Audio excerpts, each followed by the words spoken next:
Secularism یعنی یہاں پر ہر ورگ کو اور ہر مذہب کو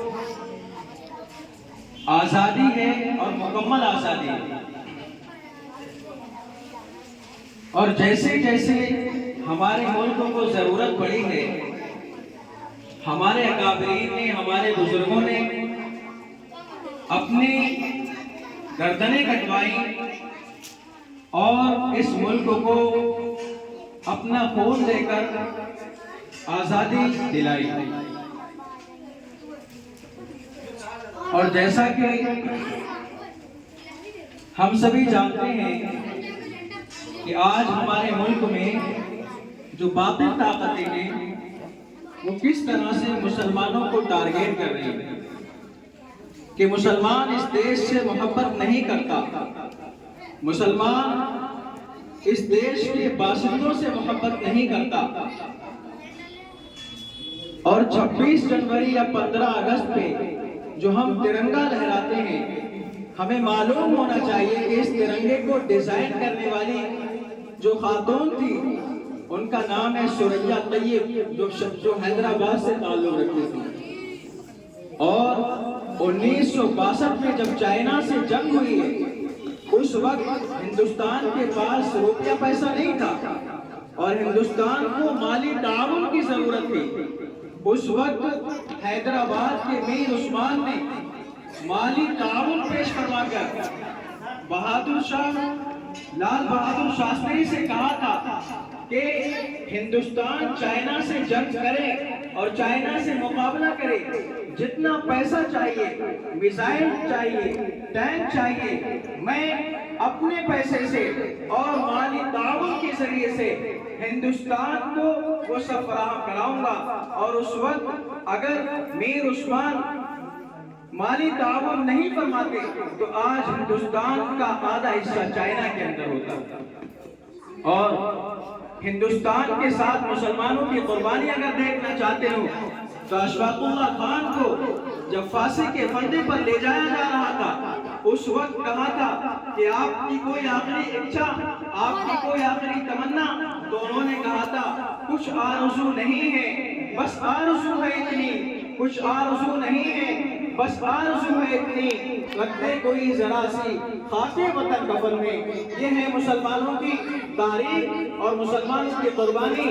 اور جب بہادر شاہ ظفر کے سامنے انگریز افسر ان کے بیٹوں کا سر جیل کے اندر لے کر کے آیا تھا اور اس نے مذاق اڑاتے ہوئے کہا تھا کہ دمدمے میں دم نہیں، اب غیر مانگو جان کی، دمدمے میں دم نہیں، اب غیر مانگو جان کی، اے ظفر اب پھنڈی پڑی شمشیر ہندوستان کی۔ تو اس وقت بہادر شاہ ظفر نے کہا تھا کہ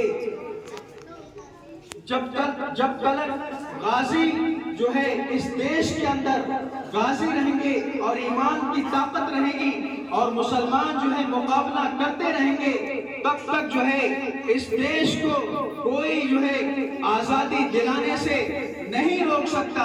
اور اس وقت مسلمانوں نے قربانی دے کر کے اس ملک کو آزاد کرایا تھا۔ میرے پیارے ننھے منھے بچوں، آپ سے کہنے کا مطلب اور آپ کو یہاں پر مخاطب کرنے کا مطلب صرف اور صرف یہی ہے کہ ہم اپنی تاریخ کو یاد کریں کہ دیش کے اندر ڈاکٹر اے پی جے عبد الکلام نے ہمارے دیش کو کیا دیا۔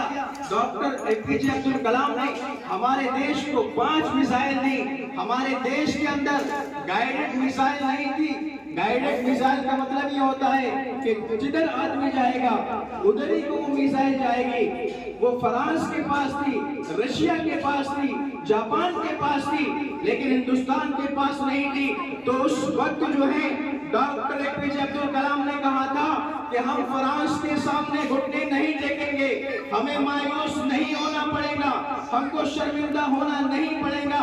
اس وقت ڈاکٹر اے پی جے عبد الکلام نے گائیڈڈ میزائل دی، اس کے علاوہ 4 میزائلیں اور دی، ٹوٹل 5 میزائلیں ڈاکٹر اے پی جے عبد الکلام نے دی۔ ایک میزائل کا نام ہے ترشول، دوسری میزائل کا نام ہے پرتھوی، तीसरी मिसाइल का नाम है आकाश, और चौथी मिसाइल का नाम है अग्नि, और पांचवी मिसाइल का नाम है गाइडेड मिसाइल। ये सारी मिसाइलें हमारे देश को फराहम करने वाले कोई और नहीं थे, वो एक मुसलमान थे।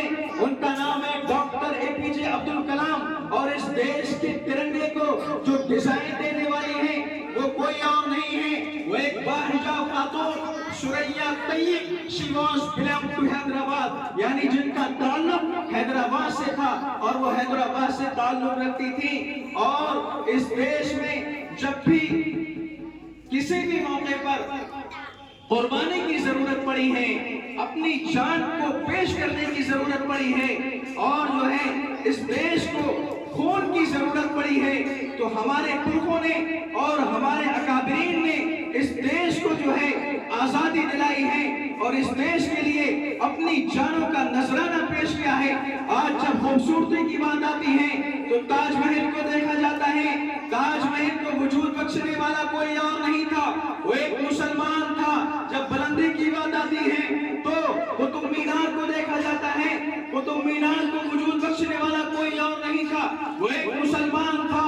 इसी तरह से हमारे देश के अंदर कितनी सारी इमारतें हैं जिनका पैसा जमा होकर के हिंदुस्तान के खजाने में जाता है। इन हिंदुस्तान की इमारतों को वजूद बख्शने वाले कोई और नहीं थे, बल्कि हमारे अकाबरीन थे, हमारे बुजुर्ग थे और हमारे उलमाए किराम थे। और हमारे उलमाए किराम ने अपनी जानों का नजराना पेश किया है। इसीलिए आप जो है अभी छोटे बच्चे हैं, आप अगर अपने आप को बनाना चाहेंगे, अपने आप को संवारना चाहेंगे, अपने आप को जो है डॉक्टर APJ अब्दुल कलाम की तरह बनाना चाहेंगे तो कोई मुश्किल नहीं है। उसके लिए मेहनत करना पड़ेगी, उसके लिए कोशिश करनी पड़ेगी। इसलिए हर एक बच्चा ये आज़म करे, ये इरादा करे कि इंशाअल्लाह हम तालीमी मैदान में भी आगे जाएंगे, सियासत के मैदान में भी आगे जाएंगे, हर एक मैदान को फतह करते हुए चले जाएंगे। लेकिन ऐसे ही नहीं, उसके लिए मेहनत की जरूरत पड़ती है, उसके लिए कोशिश की जरूरत पड़ती है, और उसके लिए अपने आप को खपाने की जरूरत पड़ती है। दिन रात 24 घंटों को एक करना पड़ता है, अपने आराम गाहों को छोड़ना पड़ता है, अपने बिस्तर को छोड़ना पड़ता है। और हमारा दिल ये चाह रहा है कि आज हम मदरसे में नहीं जाएं, आज हमारे घर पे हमारे दोस्त आ गए हैं, हमारी सहेलियां आ गई हैं, आज हम मदरसे में नहीं जाएंगे। हमारा नफ्स और हमारा दिल और शैतान हमको बहका रहा है, लेकिन नहीं, हमने ये ठान लिया है, हमने ये आज़म कर लिया है, हमने ये इरादा कर लिया है कि मुझे डॉक्टर APJ अब्दुल कलाम की तरह बनना है। तो मैं अपने दोस्तों को इग्नोर कर दूंगा, अपने दोस्तों को नजरअंदाज कर दूंगा, और अपनी सहेलियों को जो बच्चियां हैं वो नजरअंदाज करके मदरसे में पढ़ने के लिए आएंगी, स्कूल में पढ़ने के लिए जाएंगी, और इस पढ़ाई के साथ साथ दीनी तालीम के साथ साथ दुनियावी तालीम भी उसको लेना जरूरी समझेंगी। लेकिन ये ऐसे ही नहीं, इसके लिए मेहनत करनी पड़ेगी, इसके लिए कोशिश करनी पड़ेगी। ये आज जो मकतब चल रहा है, जो मदरसा चल रहा है, जहाँ पर आप दीन का इल्म सीख रहे हैं, आपको कलिमा पढ़ना नहीं आता था, आपके उस्ताद ने आपको बता दिया कि कलिमा इस तरह से पढ़ो, ला इलाहा इल्लल्लाह मुहम्मदुर रसूलुल्लाह। जब आपने कलिमा पढ़ लिया, उसके बाद आपको पता नहीं थे। यहाँ जब मकतब में आए, स्कूल में बताने वाला आपको कोई नहीं था, यहाँ जब मकतब में आए तो आपको पता चला कि ला इलाहा इल्लल्लाह, कि मुहम्मदुर रसूलुल्लाह, कि नहीं है कोई माबूद सिवाय अल्लाह के, और मोहम्मद सल्लल्लाहु अलैहि वसल्लम अल्लाह के रसूल हैं। ये तालीमात आपको स्कूल से मिली या यहाँ से मकतब से मिली है? बल्कि मैं आपको सारे बच्चों को ये कहना चाहूंगा कि जितने भी हिफ्ज़ के बच्चे हैं या नाज़रे वाले बच्चे हैं या जो स्कूलों में पढ़ते हैं, दोपहर को मकतब में पढ़ने के लिए आते हैं, आप इस मकतब को नहीं छोड़िए और जो है अपने आप को बनाइए, अपने आप को खपाइए और कुरान करीम की तालीमात अपनी जिंदगी के अंदर दाखिल कीजिए। जब आप कुरान करीम को सीखेंगे, उस पर अमल करेंगे, तो आप भी दीनदार बनेंगी, आने वाली नस्लें भी दीनदार बनेंगी और हमारा समाज, हमारा माशरा एक अच्छा माशरा बन जाएगा। और हमको ये पता चल जाएगा कि मोहम्मद रसूलुल्लाह सल्लल्लाहु अलैहि वसल्लम जो आखिरी नबी हैं, जो हमारे नबी तालीमात क्या है, उन्होंने हमको क्या बतलाया है। उन्होंने हमको खाना खाने का तरीका बतला दिया, पानी पीने का तरीका बतला दिया, बैतुल खला में जाने का तरीका बतला दिया, बैतुल खला से निकलने का तरीका बतला दिया, सोने का तरीका बतला दिया, और सोकर उठने की जो दुआ है वो भी बतला दी। सारी दुआएं हमको बतला दी। उन सारी दुआओं को अगर आप सीखेंगे तो कहीं स्कूल के अंदर उसको सिखाया जाएगा नहीं, बल्कि यही मकतब के अंदर सिखाया जाएगा, मदरसे के अंदर सिखाया जाएगा। इसीलिए आप खुद भी पढ़ने के लिए आइए, अपनी सहेलियों को भी लाइए, अपने दोस्तों को भी लाइए, और इस मदरसे को, इस मकतब को आप छोटा मत समझिए, बल्कि यहाँ ये बहुत बड़ी चीज है। ये देखने में चाहे छोटा हो, बच्चे यहाँ के चाहे कम हो, लेकिन यहाँ वो तालीमात दी जाती है जो दोनों जहान में आपको कामयाब करने वाली है।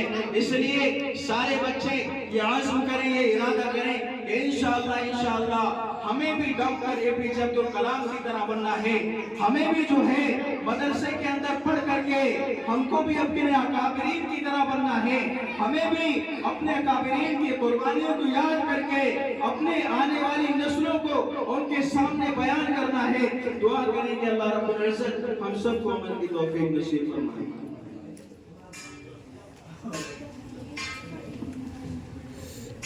बनाते रहो।